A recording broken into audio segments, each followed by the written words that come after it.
Dominicana, gracias por acompañarnos en esta nueva entrega de Así las Cosas. Hoy vamos a conversar sobre el proyecto de ley de partidos políticos en la República Dominicana, ese que se viene discutiendo desde hace varios años y hoy, 2017, no tenemos aprobación por ninguna de las cámaras en nuestro país. Analicemos desde la perspectiva de la especialización y la práctica cuál es la necesidad de incorporar en nuestro ordenamiento jurídico una ley de partidos que regule el ejercicio del derecho constitucional que poseen los dominicanos y dominicanas a organizarse bajo un partido y las agrupaciones políticas para formar parte de estos. Hoy conversaremos con diferentes voces que nos explicarán si las propuestas legislativas de ley electoral y ley de partidos son suficientes para responder la demanda que hace el país ante los cambios políticos y partidarios necesarios. Hablamos de mayor cuota de representación femenina para todos los cargos elegibles, también de la transparencia en los procesos de fiscalización, en fin, descomponer la necesidad actual de que se modifiquen y se cumplan las normas electorales a la luz de un tema que por más de 10 años, casi 12 años, ha ocupado la agenda nacional. Hoy en Así las Cosas conversaremos sobre la ley de partidos en República Dominicana.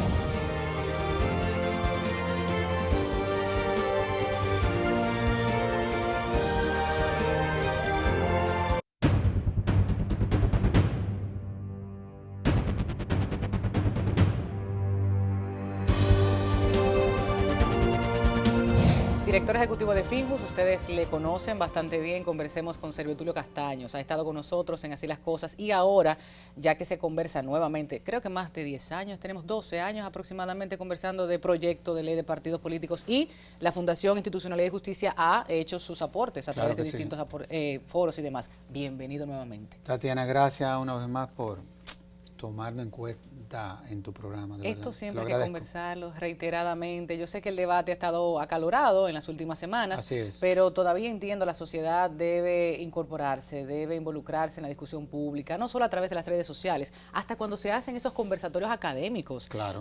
Don Servio, yo entiendo que hay todavía muchos aspectos que debemos coincidir. Hablemos de los vacíos, de las situaciones que pudieran mejorarse todavía antes de que sea aprobado finalmente la propuesta de la Junta Central Electoral. Bueno, de todas las propuestas que se les sometieron al Congreso, no cabe la menor duda que la mejor fue la de la Junta Central Electoral. ¿O la más completa? Sí, porque venía a darle respuesta a una serie de deficiencias que se han dado y sobre todo de prácticas que se han instalado en la forma de hacer política en la República Dominicana. Cuando tú ves que se está tratando, parte del debate es transparentar los fondos que reciben los partidos políticos. Claro. No solamente del Estado, sino también del sector privado, evidentemente de que eso hay que plantearlo con mucha claridad. ¿Por qué? Porque el hecho de que los partidos políticos han de manera desorganizada administrado los fondos públicos que reciben del Estado, pero más aún el hecho de que no hayan identificado a sus donantes, eso ha traído como consecuencia que en la República Dominicana la democracia, digámoslo así, ha degenerado en plutocracia. Hoy en día la democracia es la democracia del dinero. Y lo que se está tratando es de ver cómo nosotros podemos identificar donantes con la finalidad de que nuestros partidos no se conviertan en herramientas de lavado. Es como cuando, por ejemplo, tú tienes que declararle ante impuestos internos cuáles fueron tus ingresos. Si tú no identificas de quién tú lo recibiste, eso es lavado. ¿Y qué cantidad verdaderamente definitivamente recibiste? Y por eso se ¿Qué está... esto iría de la mano también con la ley aprobada recientemente? Sí, obviamente que sí, pero también hay un punto aquí que todavía es parte del debate y es el que tiene que ver con el tope que deben de recibir los partidos políticos de, por ejemplo, de sectores relacionados con el sector privado. Y eso es importante y te voy a decir por qué. Y la gente no le ha prestado mucha importancia a eso. Sucede que no hay forma ya de tú ser parte de un proyecto político si tú no cuentas con millones y millones de y hecho, millones ya le han calculado pesos. el precio a una candidatura. Bueno, una candidatura presidencial cuesta 3.000 millones de pesos. Dependiendo de la demarcación. Una diputación 30 millones. Así es. Una senaduría te cuesta 60. Independientemente de la capacidad, del carisma, de la trayectoria política. Claro, no y eso es una descomposición de la política. Claro. Yo pienso que si se aprueba la ley en cuanto a que la misma garantice la alternabilidad, en cuanto a lo que son las posesiones a lo interno de los partidos, eso va a contribuir a que los partidos se movilicen.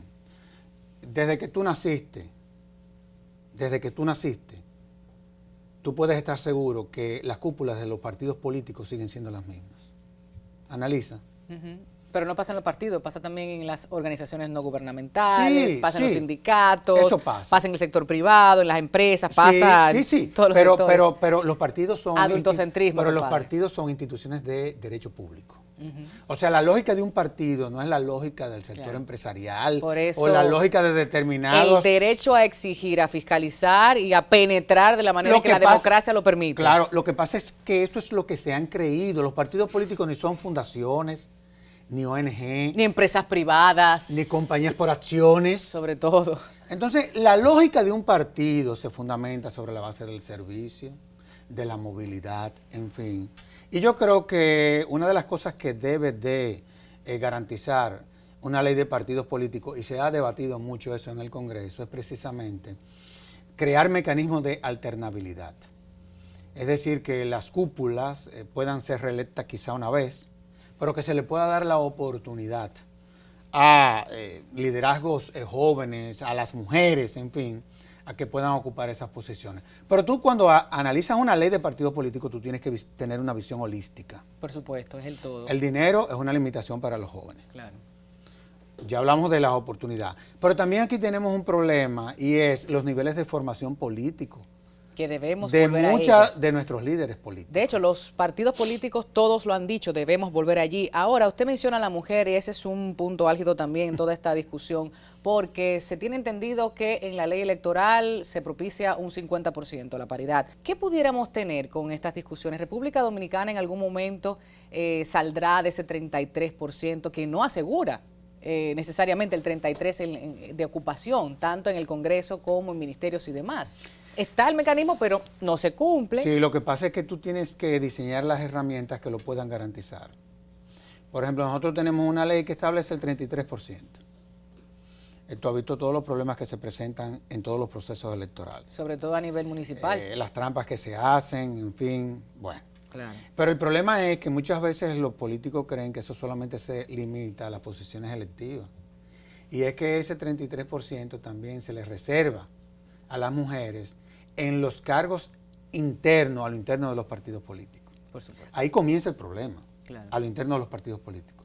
Ahora, aquí hay otro tema que nosotros tenemos que plantear con claridad. Cuando tú te vas a la Constitución del 2010, al artículo 39, numeral 5, si mal no recuerdo, la Constitución o el constituyente quiso y apostó a esa paridad entre hombres y mujeres. Inclusive recuerdo en el debate constitucional, que tú sabes que nosotros como fundación fuimos ahí, y asistimos técnicamente a los constituyentes y a las comisiones. Recuerdo que el término que se buscó fue el de que hubiera un equilibrio entre hombres y mujeres. Pero ¿qué pasa? Nosotros somos parte de convenciones internacionales, como por ejemplo... Y hemos ratificado cada una de ellas. No, y estamos hablando de 30 años atrás, 20 años atrás. Pero el hecho no ley de violencia del otro día, para que la gente recuerde un poco. Por ejemplo, la Convención contra la Discriminación hacia la Mujer.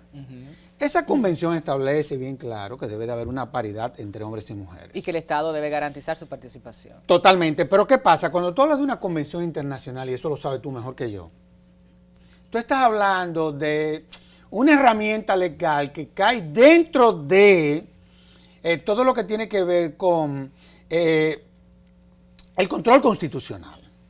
Jerarquía constitucional. Una convención es una disposición constitucional.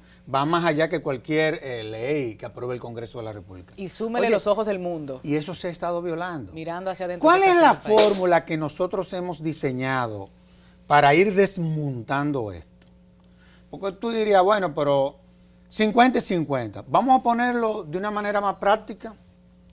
Que un sector no tenga más de un 60 y que otro no tenga menos de un 40. Que es el que a mí me gusta. Y claro, porque esto es un proceso también. O sea, tú también tienes que ir motivando Culturalmente. Claro, y formativamente. Porque todavía hay muchos hombres principalmente que responden, ¿dónde queda la meritocracia? Darles esas posiciones, ese 33, la cuota reservada no debe ser. Sí, pero hay que ver cómo está el machismo en República Dominicana, cuál es el tipo de violencia estructural que sufre la mujer en todos los ámbitos de la sociedad para entonces caer en el terreno político. Pero entonces, O sea, si estamos hablando de formación política, yo soy profesor, y entonces tú te encuentras con la siguiente realidad, que en la facultad, por ejemplo, de la que yo soy parte de Derecho, en 2 universidades, el 72% son mujeres. Hay un aspecto también a nivel interno que ha sido controvertido y es el asunto de si primarias abiertas o cerradas, y la gente de la calle, para que nos entiendan, quien no está inmerso en política, puede venir a opinar, a participar, a elegir a esas mujeres y a esos hombres. ¿Qué opina Servio? Mira, yo sé que eso es un tema político. Sí. Ahora, viendo lo que ha sido la historia de las primarias que se han celebrado en la República Dominicana, porque tú tienes que tener una visión comparada cuando tú analizas un proceso. El ayer nos dice el hoy y nos marca el mañana, ¿verdad? Bueno, el ayer muchas veces es la repetición del presente, o el presente es la repetición del pasado. Así es.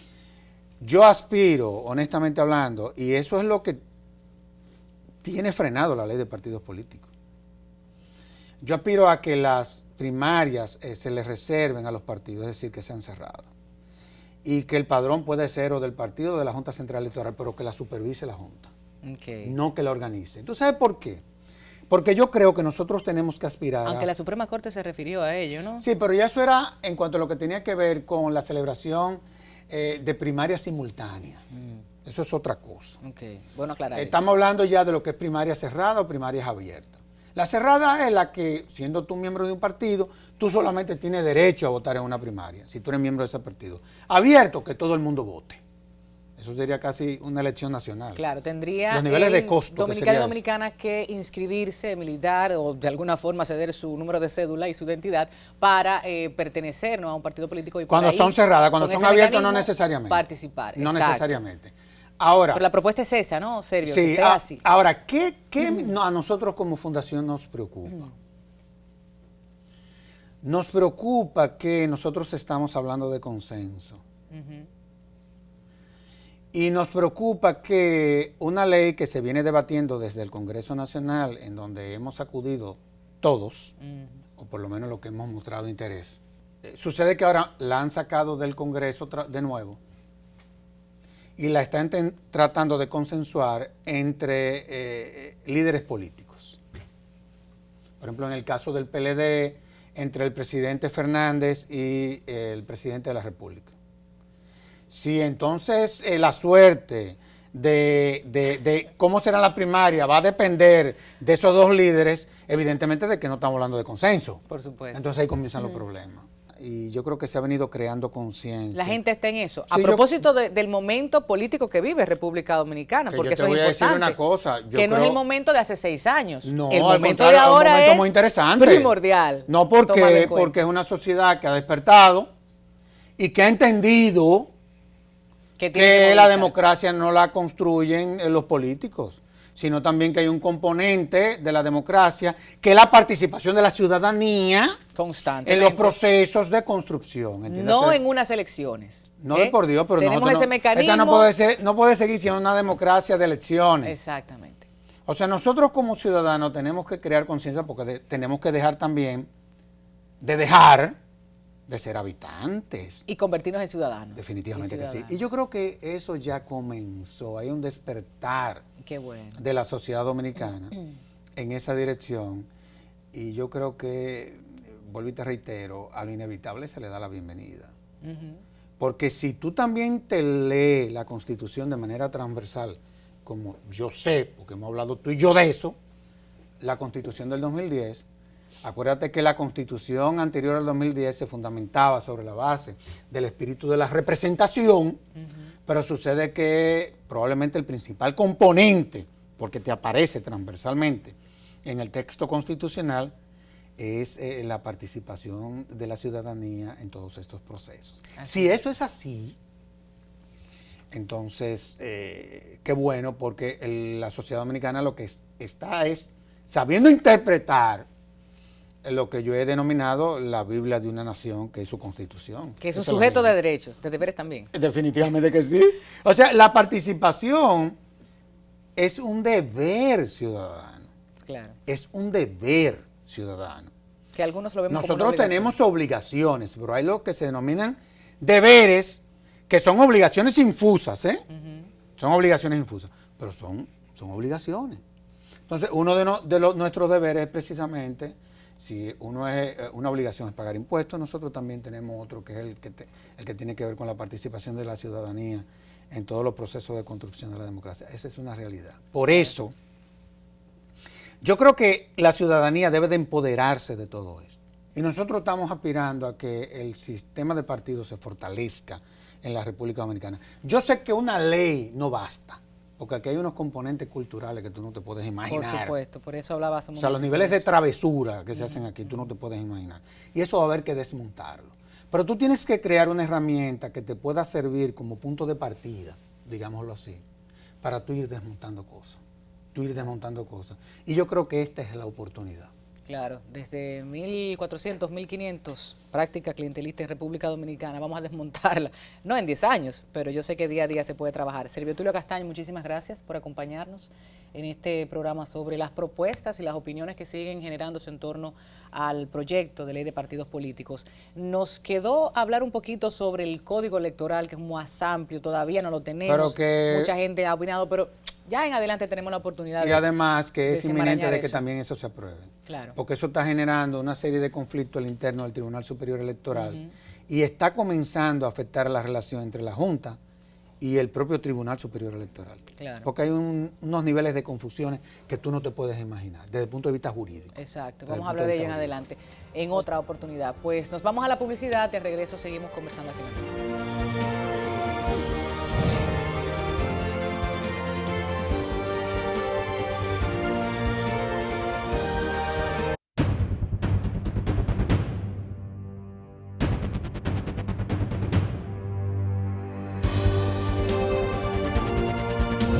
Seguimos compartiendo del proyecto de ley de partidos políticos. La Junta Central Electoral hizo su aporte, otras instituciones y partidos han estado debatiendo desde hace muchos años y debemos conversar con don Mario Vergés de Opción Democrática. Ustedes les reconocen no solo por ser un militante y gran profesional de República Dominicana, sino porque fue también candidato vicepresidencial por este partido político en la pasada contienda 2016. Don Mario, qué placer recibir en estudio nuevamente. Sí. ¿Cómo se siente? Gracias, Tatiana. Muchas gracias por la oportunidad que nos brindas. Yo creo que partir desde el aspecto económico es primordial, porque lamentablemente en República Dominicana, como escuchábamos en la mesa anterior, el aspecto económico es decisivo para ganar unas elecciones en esta cultura clientelar de República Dominicana. Y ahora se presenta, diríamos, la debilidad, el inconveniente, don Mario, usted me corregirá, del acceso a fondos que provengan del sector privado. Ya el hecho de fiscalizar y transparentar de que cada partido político dé cuentas desde dónde vienen tantos millones de pesos, pues ya esa discusión la hemos tenido. Pero el sector privado, que bien pudiera apoyar. Y ahí entra el 3%. Y quien ganó una candidatura para una diputación, para una senaduría, son aspectos que entran en conflicto. Sí. A ver. Mira, lo primero que queremos nosotros en Opción Democrática es más y mejor democracia. Partamos de ahí, más y mejor democracia. Y nuestra democracia tiene una trampa en el nido, donde todo inicia, hay una trampa. ¿Cuál es esa trampa? Bueno, que el costo de la política es extremadamente alto, extremadamente alto. Juan Pueblo quiere, que es un dirigente, un líder comunitario y que es reconocido como líder comunitario y como una persona comprometida con los mejores intereses de su comunidad, quiere optar por una candidatura a diputado, una diputación. Bueno, pues ese señor tiene que buscar 30 millones de pesos. Entonces, esa es la trampa. ¿Por qué? Porque si tiene que buscar 30 millones de pesos, al que dio 10 de esos 30, ya va amarrado, ya Juan Pueblo va amarrado con... Asumió un compromiso Sí. de representar sus intereses. Los intereses- Me refiero a los intereses de ese de grupo ese económico, grupo de económico. esa persona Sí, que sí, le apoyó en sí. la candidatura. Además, eso da pie, genera y da oportunidad a que dinero mal habido, dinero de lavado, Claro. dinero de... se cuele ahí. Mira, las bancas de apuesta, por ejemplo, siempre se ha pensado y siempre el rumor público las indica como negocios que pueden servir y que sirven para el lavado.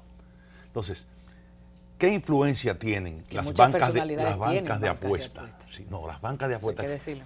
en el Congreso, por ejemplo, es altísima. Es altísima. Y recordemos la discusión, que muchos se mantuvieron fuera de esa discusión. Sí, nosotros tenemos hasta un héroe nacional, Claro, que lo enterramos con la bandera. claro. Entonces, eso tiene que cambiar, eso hay que ponerle un límite. Hay que ponerle un límite. Eso no puede seguir así. Opción Democrática está haciendo sus Sí, negociaciones. nuestras propuestas que las hemos presentado toman en cuenta eso. ¿En qué puntos difiere de la actual de la Junta Central Electoral? ¿Cuáles son los aspectos que Opción Democrática ha parido más importantes? Bueno, están los controles del gasto, los controles del gasto. Todo lo que tenga que ver con controles del gasto, nosotros lo estamos apoyando. Hay también, por ejemplo, una idea que es nuestra, que es el escrutinio público. Fíjate en esto. Cuando se hace el escrutinio en la mesa electoral, vamos a contar los votos.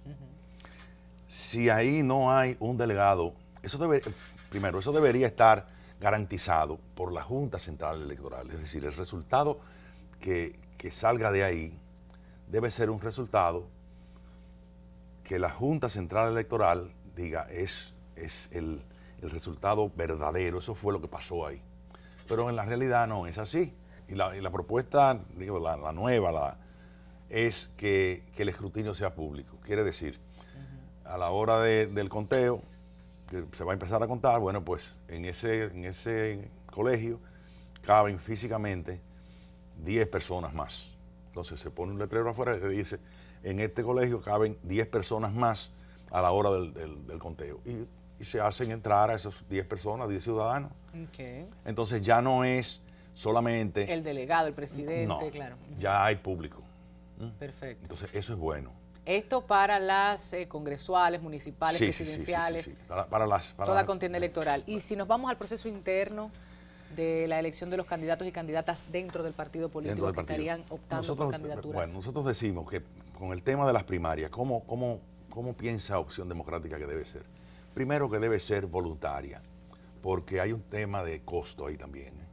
A lo mejor el partido puede decir, no, yo prefiero hacer una convención de mi partido, una asamblea general, que sean voluntarias, pero en todo caso que sean simultáneas y que sean con el padrón de la Junta Central Electoral.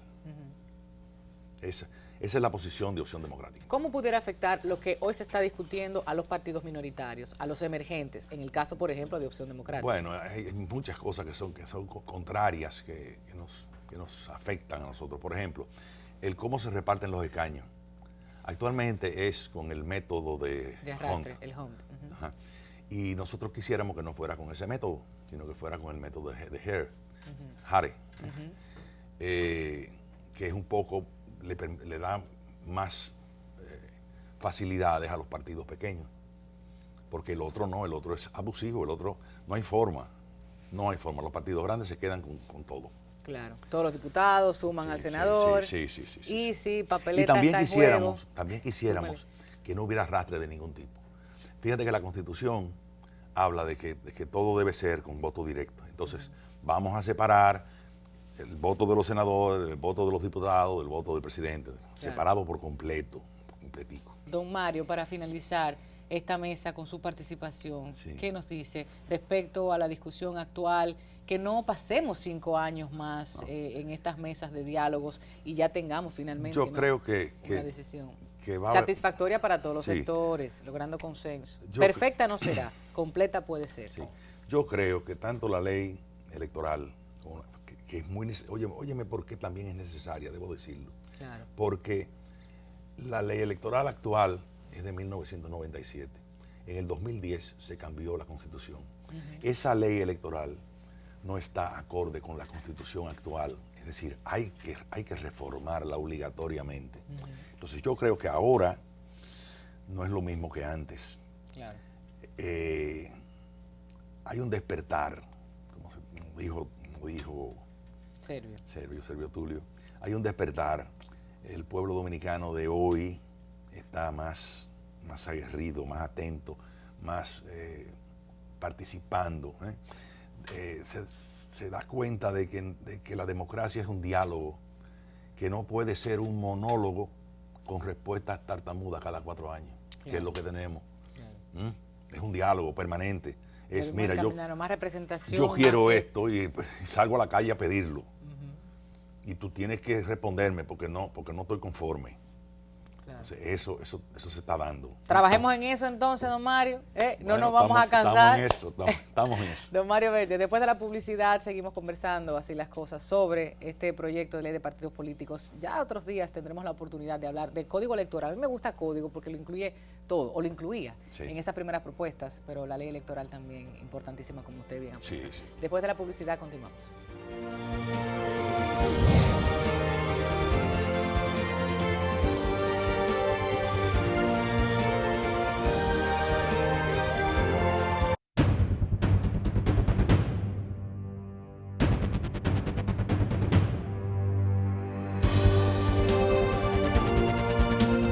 Está con nosotros la buena y valiosa representación femenina, si hablamos de política, de comunicación y también de participación social. Farideh Raful, diputada del Partido Revolucionario Moderno, y ella está no solo conversando en los medios de comunicación a propósito de este debate en cuanto al proyecto de ley de partidos políticos desde hace más de 10 años, Farideh. O sea, ahora tenemos la oportunidad quizás de ir cerrando un poco, pero hace tanto. Bienvenida, así las cosas. Finalmente estoy aquí. Gracias a ti, de verdad, el equipo.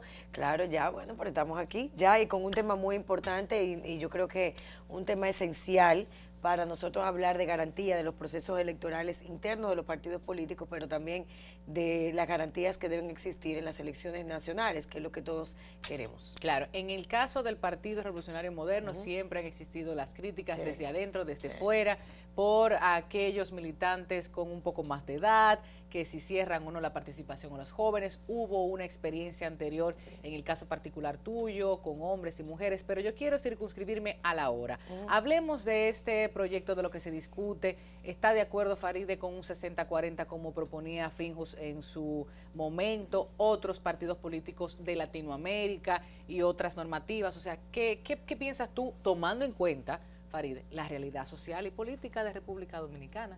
No lo que se nos pueda permitir, sino lo que sea lo más apropiado en este momento. Mira, lo que pasa es que cuando estamos hablando de la ley de partidos políticos, está el tema de la participación de la cuota femenina, que es un tema siempre de debate. Hay quienes, es un tema, porque es un tema, es discriminación positiva, y hay que entenderlo como parte de una discriminación positiva, que hace visible el trabajo de las mujeres dentro de los partidos políticos y la posibilidad de que la sociedad las tome en cuenta una vez son electas dentro de su partido político para poder apostar a cargos electivos. Y esa fue la idea con la que surge la discriminación positiva del 33% que planteó el doctor José Francisco Peña Gómez en su momento, que fue aceptado para la participación de la mujer. Sin embargo, yo creo que hemos evolucionado y algunos países del mundo, antes de hablar de la paridad, han iniciado por cuotas de discriminación positiva. El machismo se manifiesta de muchas formas, y en el ámbito político pues mucho más. Yo siempre trato de ser reiterativa en cuanto a este tema, porque la mujer que no hace un trabajo político dentro de una institución partidaria no conoce a ciencia cierta todas las peripecias que hay que pasar para poder desarrollar un liderazgo. ¿Por qué? Y tiene su razón de ser. Recuerda que el poder está muy ligado a la virilidad masculina, al tema de la imposición del poder, y la política es una lucha de poder, y hasta una de lucha la violencia, de intereses permanentes, claro, de la dominación. La dominación es ejercida históricamente en la humanidad por los hombres, más que por las mujeres, salvo muy raras excepciones. Entonces, por supuesto, cuando nosotras comenzamos a participar de manera activa, a ganar los espacios, ante la posibilidad de ellos ver desplazado ese poder, se unifican para torpedear que esa mujer pueda sustituirlos en un momento determinado. Y en esa dinámica muchas mujeres hemos logrado participar, hemos logrado ganar espacio, hemos logrado romper de alguna manera u otra ese sistema, pero la cultura todavía está, la cultura permanece. Y si nosotros no luchamos para que esa cuota se mantenga o sea pues más grande, vamos a seguir invisibilizando el trabajo de muchas mujeres que están en política, a las cuales le cuesta el doble poder acceder a un puesto internamente dentro de su partido. Imagínate lo que nos cuesta llegar a una posición política o a una curul, al Congreso o a una regiduría o a la presidencia de la República. Entonces tú tienes que ver el panorama completo. A propósito que me hablabas del contexto nacional, hay que ver el panorama completo. No es tan simple como a las mujeres no hay que darle cuotas, a las mujeres tienen que trabajar. Yo estoy de acuerdo con el trabajo de las mujeres. Yo estoy de acuerdo con la mujer que trabaja. Pero estoy de acuerdo, ojo con eso, pero también estoy de acuerdo con el hombre que trabaja. Exacto. O sea, cuando me dicen, no, porque la mujer tiene que demostrar que hace un gran trabajo. ¿Cuántos hombres han demostrado que hacen un gran trabajo? Y nos han gobernado siendo muy mediocres. Claro. O sea, esa es la realidad. Con mucho dinero. Mucho poder. ¿Por qué? Porque el sistema político también está corrompido. Y hasta liderazgos heredados. Por supuesto, hay mujeres que llegan.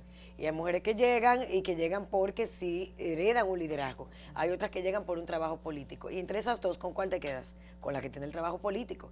Porque ha logrado generar una empatía dentro de la sociedad y ha logrado abrir las puertas para que otras mujeres hagan lo mismo sin necesidad de estar amparadas en un liderazgo mayor que ellas, que sea la sombrilla para protegerlas. Puede ser un esposo, puede ser un hijo, puede ser un padre, que son uno de los temas también muy curiosos, porque una forma de degradar también a las mujeres que sí participan en la política, diciendo que ella es hermana de fulano, ella es hija de fulano, y que tratan de ignorar el trabajo político que hace, a pesar de que algunas llegan de esa manera. Por ejemplo, tú tienes el caso de las vicealcaldías. Los partidos políticos cumplen con la cuota femenina a nivel municipal. ¿Por qué? Porque llenan las vicealcaldías de mujeres que no son políticas, que a veces son mises, y a las cuales de inmediatamente llegan a ocupar esos puestos, se le anula todo tipo de función. Y el alcalde es o quien les encabeza piden todo. renunciar. O les piden renunciar. Es una Tú también tienes mucho casos de regidoras, por ejemplo, que son introducidas, son llegadas a la boleta y que cuando ganan las elecciones, entonces se renuncia porque era el marido que le correspondía y estaba por eso. Tú tienes también mujeres que son esposas de funcionarios públicos que tienen un año en el Congreso, por ejemplo, y nunca han levantado la voz. Y tú no sabes qué opinan, pero son mujeres que muchas de ellas han llegado por circunstancias, por coyunturas, que han permitido que ellas ocupen ese escaño. No estoy denigrando a esas mujeres en términos personales, te estoy diciendo cómo los partidos políticos la utilizan para llenar esos espacios y decir que cumplieron las cuotas. Eso no es fomentar la participación femenina. Por supuesto que no. Fomentar llenar una cuota y seguir teniendo la injerencia, el poder de decidir una voz en el Congreso para Claro, o sea, no estoy denigrándolas a ellas, ya tienen todo su derecho y uno hicieron su trabajo para llegar independientemente de que no compartamos las formas. Y no quiero individualizar cada caso, pero los partidos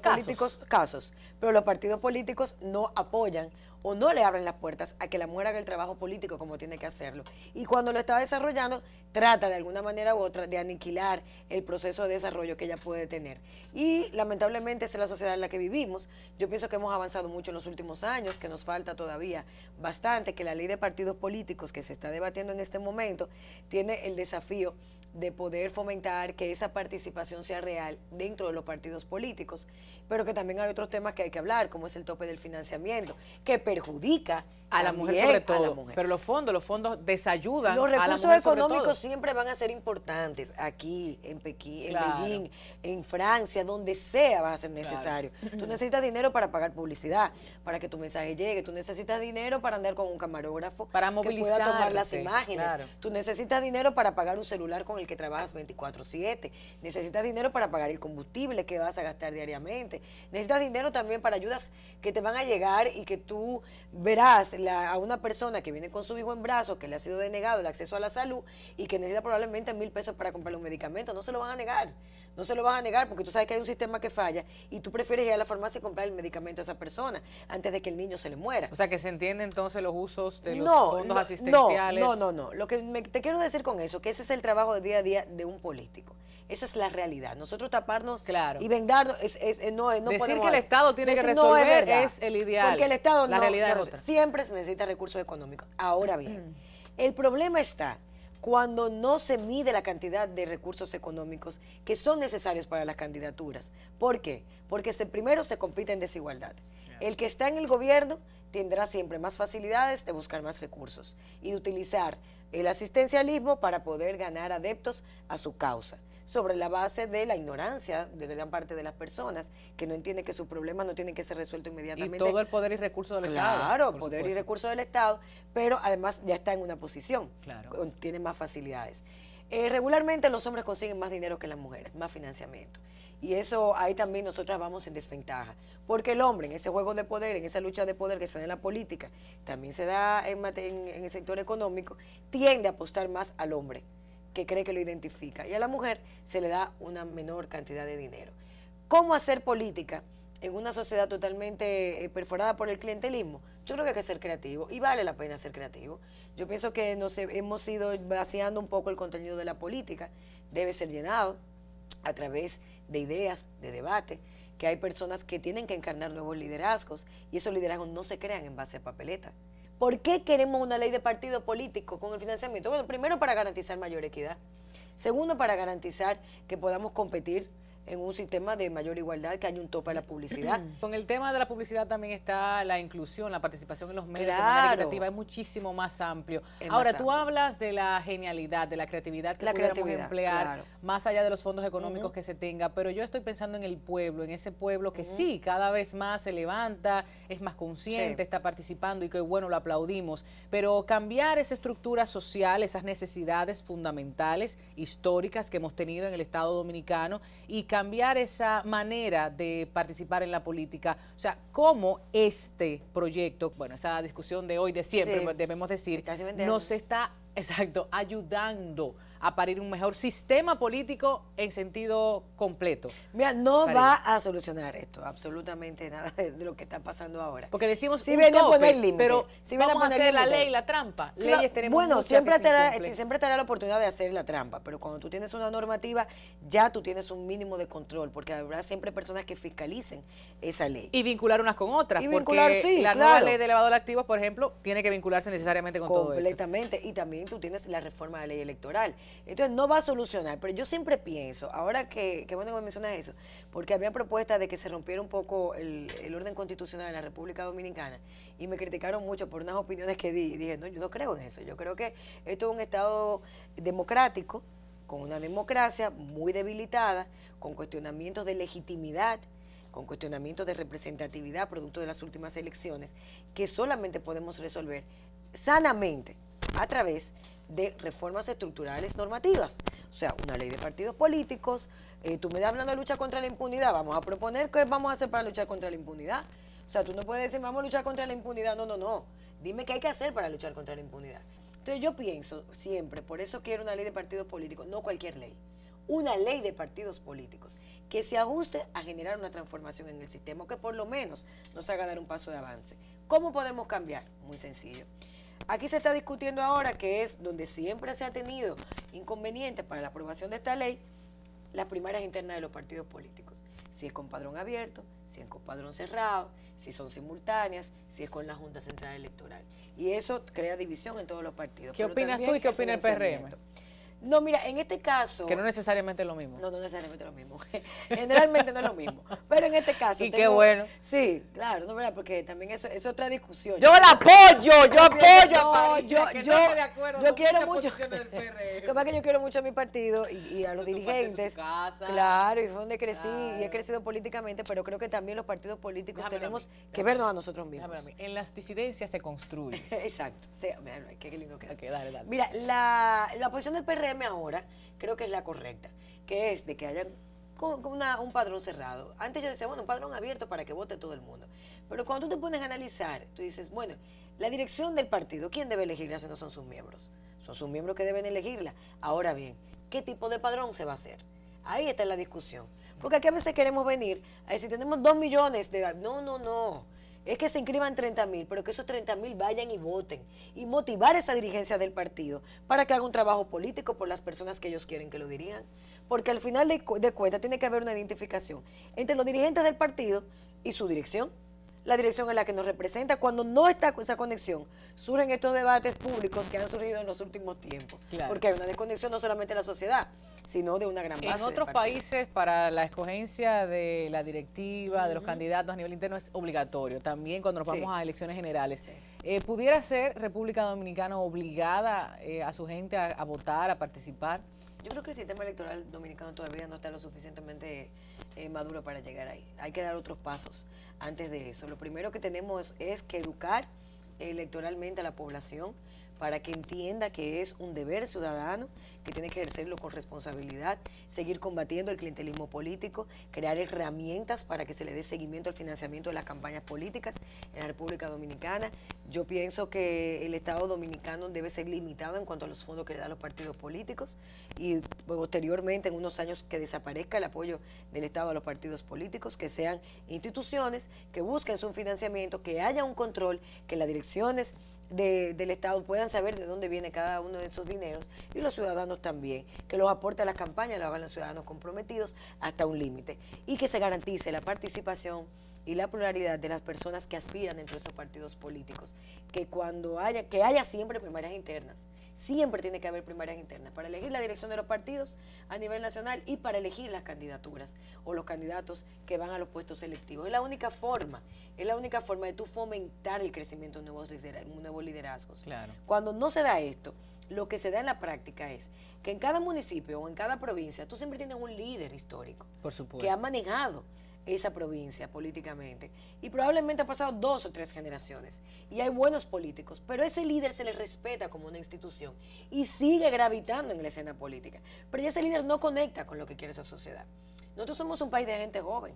Aquí la mayor parte de la población tiene menos de 42 años. Sin embargo, los actores políticos del sistema tienen lo que se tiene de vida, la mayor parte de la población dirigiendo el sistema político nacional. Me queda algo ya para concluir porque has dicho muchas cosas valiosísimas, Faride. Yo he disfrutado mucho tu entrevista, no solo con respecto al proyecto de ley de partidos políticos, sino al sistema en sentido amplio, la candidatura y cómo ves tú las cosas, que me circunscribo mucho de lo que dices, indiscutiblemente. ¿Qué hacer? ¿Bailar su merengue o desbaratar la fiesta? Y me refiero a los hombres, me refiero al sistema, al patriarcado, al machismo, me refiero a la violencia económica que muchas mujeres pudieran estar sufriendo dentro de los partidos políticos, hacia afuera también. O sea, ¿cómo nos vamos a ir empoderando un poco más, siendo sinceras, yendo de frente, combativas o por el contrario, jugar el juego?